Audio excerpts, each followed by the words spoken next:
Bom, então vamos lá. Como eu falei, gente, o que acontece? É muito comum que as pessoas confundam complemento nominal com adjunto adnominal, que é um termo acessório que a gente vai ver no final da aula de hoje, né?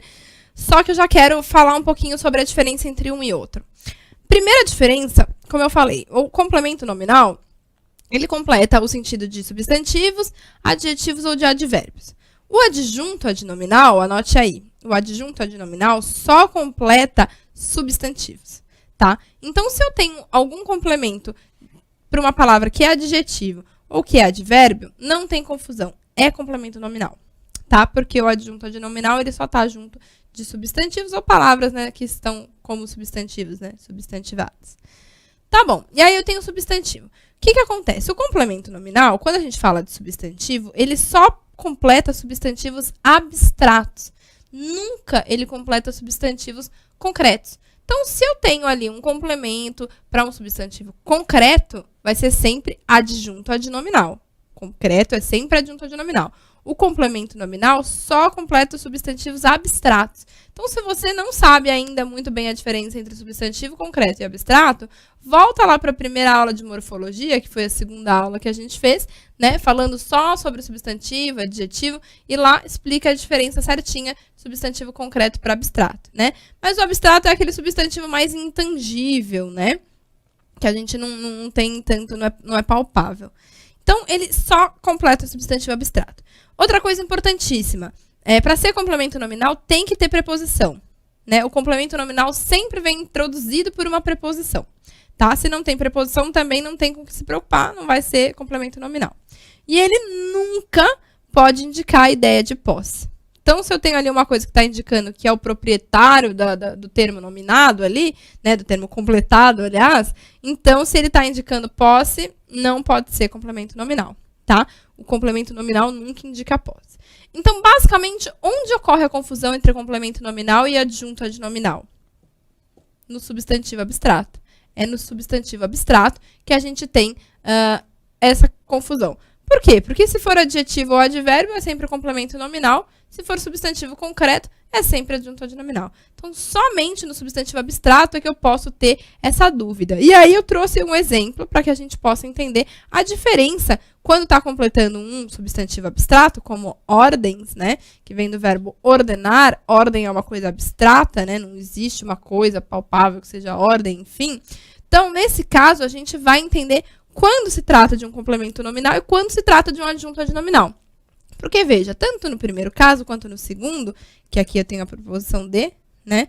Eu estou introduzindo aí o complemento por uma preposição. Então, os dois poderiam ser complemento nominal. Mas qual é complemento nominal e qual é adjunto adnominal? Vamos ver o seguinte. As ordens aos alunos são bastante claras. Ordens aos alunos está indicando que a ordem, né? Que o aluno recebe a ordem. Ou seja, está indicando uma passividade dos alunos em relação ao verbo aqui, ordenar. Por quê? Porque os alunos recebem a ordem, tá? Então, se eu fosse colocar a ordem como um verbo, eu ia falar ordenar aos alunos, dar ordem aos alunos. Então, eles são os objetos aqui do meu verbo ordenar, no caso, o objeto indireto. Logo, sempre que ele assume essa postura passiva, eu tenho um complemento nominal. O complemento nominal é o que sofre a ação ali daquele meu substantivo abstrato, tá? É o que sofre a ação. Em compensação, nesse exemplo de baixo, eu tenho aqui as ordens dos alunos são bastante claras. Então, nesse caso, as ordens dos alunos até tem uma relação meio de posse, né? Porque a ordem é do aluno, ele meio que tem a ordem, né? Mas, né, como que a gente faz essa diferenciação? Aqui, olha, na hora que eu transformo ordens em verbo, você vai ver que o alunos aqui, ele vai tomar uma posição ativa. Então, eles ordenam, os alunos ordenam, eles dão as ordens. Então, os alunos não estão mais com uma postura passiva, e sim ativa. Ele é o sujeito do verbo. Aí, nesse caso, gente, se trata de adjunto adnominal. A diferença é essa. Sempre que a gente tiver um substantivo abstrato, repare, né, esse complemento ele está sofrendo a ação, né, sofrendo ali o indicado pelo meu substantivo abstrato, ou ele está assumindo uma postura ativa, né? Se for passivo, complemento nominal. Se for ativo, adjunto adnominal. Tá bom? Com isso, então, a gente diferenciou um pouquinho o complemento nominal do adjunto adnominal. E agora nós vamos ver os complementos verbais, os termos integrantes que completam os verbos, né? Basicamente, a gente tem 4, né? Objeto direto, objeto indireto, o predicativo do objeto e o agente da passiva. Então, vamos ver o que é um objeto direto. Objeto direto, gente, como o próprio nome diz, né? É aquele complemento do verbo que se liga diretamente ao verbo, como a gente já falou. Então, eu tenho um verbo. O verbo, ele pede um complemento, ele pede para ser complementado, né? E aí, a gente vê, esse complemento vem ligado diretamente, né? Sem o intermédio, né? Sem uma preposição ali. Se é assim, diretamente, ele é um objeto direto.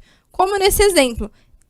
Eu comi 3 ovos de Páscoa. Então, o comer pede um complemento, né? Eu comi. Tá, mas comer o quê? Comi isso aqui, ó, 3 ovos de Páscoa. Então, esse 3 ovos de Páscoa é um complemento direto, porque, ó, vem direto com o verbo. Não tem preposição fazendo aí o meio de campo, né? Ele vem direto. Então, é um objeto direto. O mesmo caso de Cléo esquecera a carteira em casa. Esquecera, né? Quem esquece, esquece alguma coisa, né? Então, se eu falo Cléo esquecera, esquecer o quê? Né? Esquecera a carteira, né? Esquecera a carteira é o meu objeto direto. Por quê? Porque eu não tenho preposição. Esse a aqui é o artigo que acompanha o carteira, né? Então, Cléo esquecera a carteira em casa, objeto direto, certo? Porque não tem preposição. Só que o que acontece? Como vocês sabem, gente, a gramática, ela gosta de fazer uma confusãozinha mental nas pessoas, né? De baralhar as coisas. E como a gente fala assim, objeto direto vem sempre sem preposição, não sei o quê. Só que aí, para bagunçar a nossa cabeça, nós temos uma coisinha que chama objeto direto preposicionado. Que é quando a gente põe uma preposição num objeto direto. E aí bagunça tudo a cabeça, porque a gente vai ver a preposição e vai achar que se trata de um objeto indireto. Mas não, ele continua sendo um objeto direto, só que eu preposicionei com algum objetivo. Quais são esses objetivos? Primeiro, quando que pode aparecer isso, né? Verbos que exprimem sentimentos, como amar, odiar, né? Esses verbos, eles podem receber um complemento preposicionado para dar ênfase, né? Que é o quê? Para reforçar um pouco mais o sentido desses verbos. Como é esse exemplo aqui, olha. Devemos amar ao próximo como a nós mesmos, né? Então, veja, amar ao próximo. Como que eu sei, né? Se realmente é um objeto indireto ou se é um objeto direto preposicionado? Gente, o objeto indireto, ele não pode prescindir da preposição. Ou seja, eu não poderia construir a frase sem a preposição. Que é o caso do verbo precisar. Se eu falo, eu preciso de um amigo, né? Eu não posso falar, eu preciso um amigo. Fica errado. Tá faltando a preposição. Então, aquele caso é um objeto indireto, sempre. Só que se eu falo, devemos amar ao próximo, ou devemos amar o próximo, dá na mesma, né? Quem ama, ama alguém, né? E não a alguém.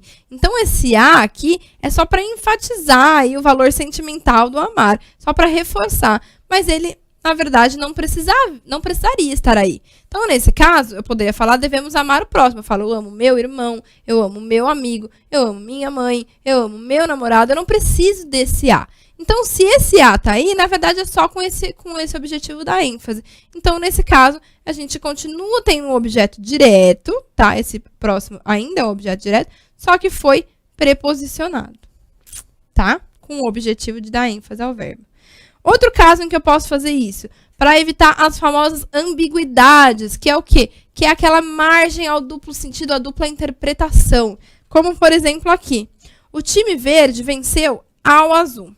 Tá, mas por que tem dupla interpretação? Se eu falo o time verde venceu o azul, só, sem o a, né? Bom, basicamente todo mundo vai entender que o meu sujeito é o time verde, foi ele que venceu, e o azul é o objeto direto, ele foi o vencido. Porque a ordem direta das orações normalmente são assim: sujeito, verbo, predicado e os adjuntos adverbiais, né? Normalmente. Só que eu posso, às vezes, né, trocar, inverter as ordens. A gente vai ver. Eu posso trazer o meu objeto direto ou o meu objeto indireto para frente, né, para o começo da oração, antes mesmo do sujeito. Normalmente eu faço isso para dar ênfase, né? E aí o que acontece? Como aqui ficaria então ambíguo, mas será que o time verde venceu ou foi vencido? Porque eu poderia ter mudado de lugar o sujeito com o objeto. Então, às vezes, eu posso optar por colocar essa preposição aqui para deixar claro quem é o meu objeto, para que não tenha margem a outra interpretação. Porque aí eu deixo claro, por quê? Porque nunca eu vou separar um verbo de um sujeito com preposição, né? O sujeito nunca vem antecedido de preposição. Então, se tem preposição, é porque só pode ser o meu objeto. Então, nesse caso, venceu ao azul. Porque aí eu deixo claro, o azul realmente foi o time vencido. Mas ele continua sendo objeto direto, só que ele foi preposicionado. Eu poderia ter falado assim, ao time verde, venceu o azul. Né? Poderia ter falado isso. E aí, nesse caso, eu saberia que o azul é que é o sujeito.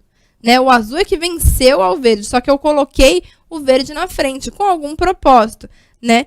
Que é o caso aqui, como eu vou falar, os objetos diretos antecipados ao sujeito. Qual que é o propósito, então, de eu colocar um objeto direto antes?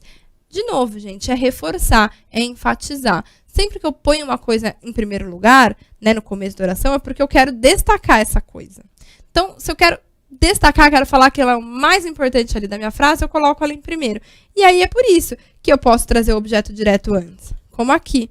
Ao irmão mais novo, ninguém abraçou. Porque eu estou querendo enfatizar o irmão mais novo. Estou querendo reforçar o irmão mais novo. Ó, ele é que ninguém abraçou, tá? Então, eu poderia falar o irmão mais novo, ninguém abraçou. Não estaria errado. Só que, nesse caso, como está começando uma oração e não é sujeito, é normal que eu coloque uma preposição para indicar que não é sujeito, que é, na verdade, um objeto. Mas não é necessário. Eu poderia ter falado o irmão mais novo, ninguém abraçou. Tá? Bom, o último caso em que eu tenho objeto direto preposicionado, e aí eu botei até em vermelho aí para vocês entenderem, são os objetos diretos que são representados pelo tal pronome oblíquo tônico. Por que eu coloquei em vermelho? Porque esse é o único caso de objeto direto preposicionado em que eu sou obrigada a colocar preposição. Eu sou obrigada a colocar uma preposição com esse objeto direto. Por quê, gente? Se você vai se lembrar, quando a gente falou na aula de pronome, se você não se lembra disso, veja a segunda aula de morfologia, que é só sobre pronome, tá? A gente falou sobre os pronomes pessoais. Eu vou colocar aqui na área cinza para vocês um pouquinho, que são os pronomes pessoais, né?